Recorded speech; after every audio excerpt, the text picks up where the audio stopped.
आज आपण एका अशा धार्मिक स्थळाला भेट देणार आहोत, नरसोबाची वाडी. नरसोबाची वाडी म्हटलं की दत्त महाराजांची आठवण येतेच.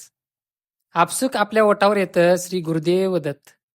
आणि त्यानंतर खाण्याच्या बाबतीत म्हटलं की एकदम गोड, प्युअर आणि ओरिजिनल खव्याचे पेढं. ठीकच हो. खवा आणि बासुंदी लई फेमस आहे. त्याचबरोबर बघायला गेलं तर भक्तिमय वातावरण. कवा बी जावा, एनी टाइम महाराजांच्या म्हणजेच आपल्या नरसिंह सरस्वती महाराजांच्या पादुकांचं इथं दर्शन होतच. आता याच्यापेक्षा परम आनंद आणि कुठला हो. कृष्णाकाठी वसलेल्या या मंदिरात आले की मन एकदम शांत होते बघा. वातावरण एकदम भारी असते. अहो लय लांब लांबची लोक इथं दर्शनाला येत असतात. कायम बघावं तेव्हा गर्दी असतेच. या अशा रम्य वातावरणात आलं की मनाला लय भारी वाटते बघा. श्री नरसिंह सरस्वती महाराज यांच्या पादुकांची स्थापना इथं झाल्यापासून ही नरसोबाची वाडी म्हणजेच नरसिंहवाडी आपल्या सांगलीपासून अगदी जवळच असलेलं ठिकाण प्रामुख्याचं ठरलं बघा.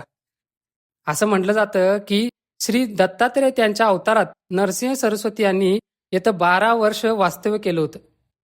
पूर्वी हे क्षेत्र आंबरेश्वर देवळामुळं अमरपूर नावानं ओळखलं जायचं.